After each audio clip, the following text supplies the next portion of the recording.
তবে তুমি কি সত্যি বিশ্বাস করেছিলে যে চুরিটা আমি করেছি? ওই কাগজে খবরটা না বেরোলে তুমি কি চিরকালের মতনই আমাকে চোর বলে মানতে? আমি কাগজে কিন্তু একবারও লেখা নেই যে আমি চুরিটা করিনি গো, এমন কথা লেখা নেই কাগজে। তবে তবে তুমি এখন কেন বিশ্বাস করছো যে চুরিটা আমি করিনি? কেন আমি নিয়ে এলে এই ঘরে? তুমি দোয়াই তোকে লাজু, আর লজ্জা দিস না বইটাকে। আমি ভুল করেছি। চল দিদি ভাই, চল ওই ঘরে চল, তোর জিনিসপত্রগুলো নিয়ে আসি। আজ থেকে আবার আগের মতন তো এই ঘরেই থাকবি। না ঠাম্মি, দুটো দিনের জন্য মায়া বাড়াবে কেন? আমি তো দুটো দিন বাদেই চলে যাব। আমি যেখানে আছি একদম ঠিক আছে, আমার কোনো অসুবিধা হচ্ছে না। আমি গরিব ঘরের মেয়ে, আমার বেশি কিছু আড়ম্বরে রাখবে না ঠাম্মি। আমার মাথার উপর ছাদ থাকলেই হলো, কি দরকার? রাজু রে,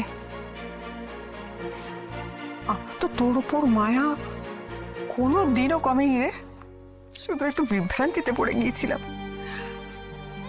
আয় না মা, আবার এই ঘরে চলে আয়।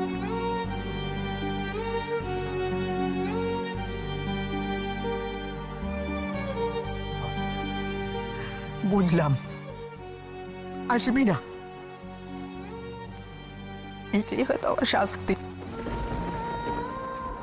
চোখের সামনে দেখবো তুই পুরো জায়গাখানে কষ্ট করে আছিস, আর আমি তোকে ঘর থেকে বের করে নিজের ঘরে একা একা আরাম করে আছি। না, জোর করবো না তোকে, সে মুখ আমার নেই। তবে একখানা কথা আমাকে বলবি?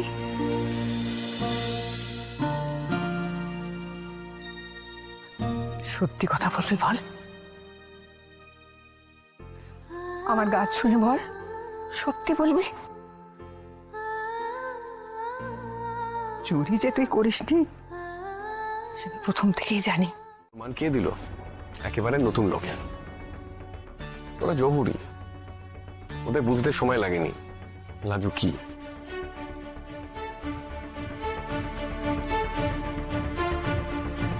ময়ূকের বিরুদ্ধে যে চার্জ, ও বেশি দিন জেলে থাকবে না, জামিন পেয়ে যাবে।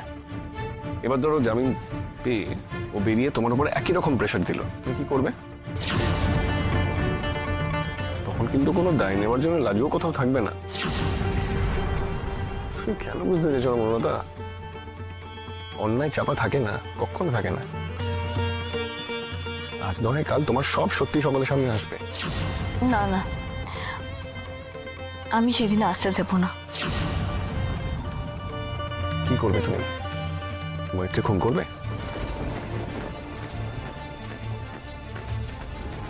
সেই সাহস থাকলে আমি আগেই করে ফেলতাম অনুভব। সেই সাহস আমার নেই। সাহস নেই বলেই তো এরকম জড়িয়ে গেছে, আটকে গেছে। তবুও তুমি ভেবে দেখবে না, বাড়ির সকলের সামনে সত্যিটা বলে দেওয়ার কথা। তোমার নিজেকেও কিন্তু নির্ভার লাগবে, কারো কাছে তোমার লুকিয়ে চলার দায় থাকবে না, অপরাধ বোধ থেকে মুক্তি পাবে তুমি। পারবো না, আমি সত্যি পারবো না।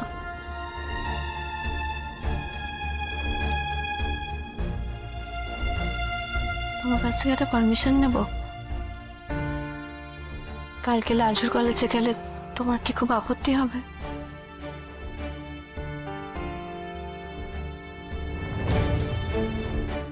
মা, আজকে একটা স্পেশাল ব্যাপার আছে। আজকে আমি লাজুর কলেজে যাচ্ছি। দেখো, আগের দিন না বলে আমি লাজু প্রোগ্রামে গেছিলাম। ঘন্টাখানেক ফোনটা অফ ছিল, তার জন্য তোমরা অনেক অশান্তি করেছিলে। আজকে আমি বলে যাচ্ছি। তুই কি ভেবেছিস? হ্যাঁ, আজকে বলে যাচ্ছিস বলে তোর 7 খুন মাফ হয়ে যাবে? এই শোন, তোর কি দরকার আছে ওর কলেজে যাওয়ার? বল আমাকে, বল কি দরকার আছে? ও তুই তুই কি ওর মানে হোস্টেল বিষয়ে কথাবার্তা বলতে যাচ্ছিস? দেখ কৃষ্ণ, ও হোস্টেল পেলো কি পেলো না সেটা কিন্তু দেখার কথা আমাদের নয়, একেবারেই আমাদের দেখার কথা নয়। ও হোস্টেলে থাকবে মানে ওই শহরেই থাকবে।